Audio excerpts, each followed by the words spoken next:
پەیوەستە بە پرسی حکومڕانی لە هەرێمی کوردستانە، پرسی سیستەمی سیاسی حکومڕانی، پرسی چاکسازی ئیداری یاسایی قانونی سیاسی بەشداری کۆمڕۆی کۆبوونەوەکەی کرد و هەنگاوەکان تا ئێستا فراکسیۆنی گۆڕان ملتەزیم بووە بەو ئیتفاقی سیاسیەی کە بزوتنەوەکەی کردوویەتی و هیوادارین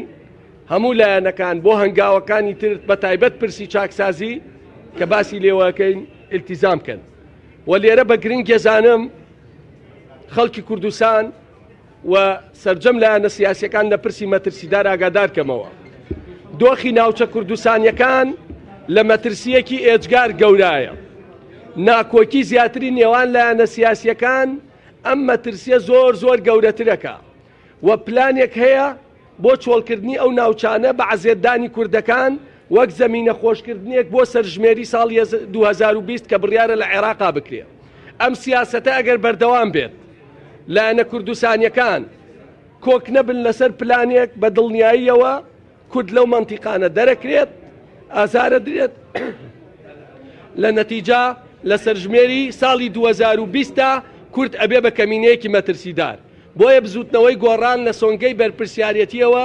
دوێنێ دەستپێشخەریەکی کردووە بۆ سەرجەم لایەنە سەرەکیەکان لەسەر ئاستی کەسی یەکەم ئەبێ کۆبوونەوە بکرێت چه حەلی محافزی کەرکووک چه حەلی دۆسیەی کەرکووک دۆخی ئەمنی کەرکووک و سەرجەم ناوچە کوردستانیەکان چونکە بە دڵنیاییەوە ئەمە بۆ مێژوو ئەمێنێتەوە. ئەم سیاسی و ململانی ئێستا بەردەوام بێت دوای سەرژمێری ساڵی 2020 دەرەکەوێت کورد چەند کەمی کردووە و ناوچانەمان لە کیس دەرەچێ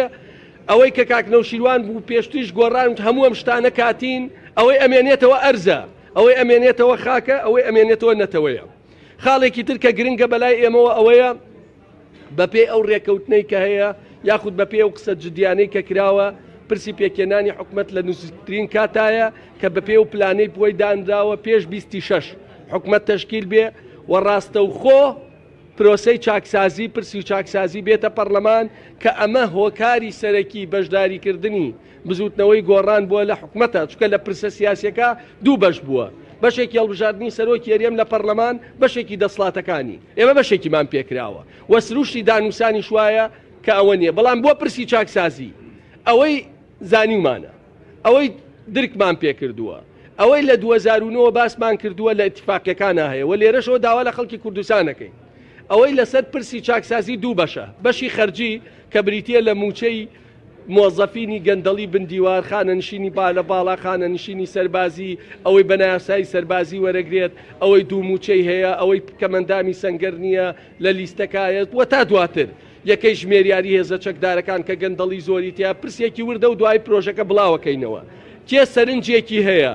تێبینیەکی هەیە تکاکەین بۆمان بنێرێ. پرسی دووەم ئەوەیە یەکێ لە ئاڵۆسترین پرسەکان کە ئێستا پەرلەمانتارانی گۆڕانی شوروژان دوویانە کە ئێمە پشتیوانی هاوڕێکانی خۆمانین لە پەرلەمانی عێراق موچەی خەڵکی کوردستانە لەگەڵ دەستپێکی حکومەتی نوێ پلانەکە ئەمەیە هەمومان جێک ئەو پارەی لە بەغداوە دێت داهاتی نەوت داهاتی ناوخۆ پشتیوانی ئەمریکا و هاوپەیمانان هەمووی بەیان کرێت و لە بەرامبەریا خەرجەکانی بەیان کرێت ئەمە یەکێکە لە ئامانجە سەرەکیەکانی بزوتنەوەی گۆڕان بۆ بەشداری لە حکوومەت ئەمەش پێویستی بە پشتیوانی خەڵکی کوردستانە ئەم چاکسازیە قورسە هاوڕیان زۆر ئاسانە ئێستا ئینسان قسە بکات دژیەوەم بەڵام وەرە ناو ئەم چاکسازیە قورسەوە دەیان خەڵکی بەرژەوەندی خواز و گەندەڵ خواز و ئەوانەی کە لەسەر حسابی ئەم میلەتە بوونە ملیۆنێر و ملیارێر ڕوبەڕووی ئەم مەترسیە ئەمە پشتیوانیەوێ دووبارە سوپاسدانەکەین ئەگەر پرسیارێک شتانە بێ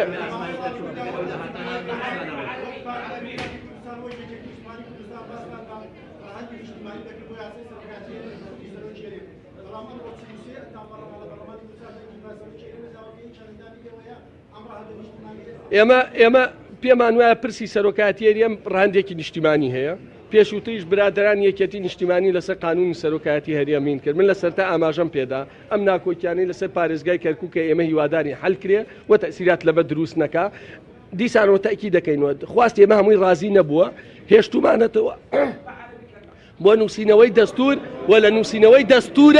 دەستور ئەبێت بە تەوافق جێبەجێکرێت ئمڕۆ سەرجەم پەرلەمانتارانی فراکسیۆنی گۆڕان ملتەزیم بوون ئەگەر برادێکمان لەبەر باری دۆخی تەندروستی هەر بارێک نەبوو بێت فراکسیۆنی گۆڕان بە تێکرا تەرجمەی قەراری سیاسی بزوتنەوەی گۆڕانەکە و سوپاسدانەکەم پێم وابێ هیچ نەما بیگێن.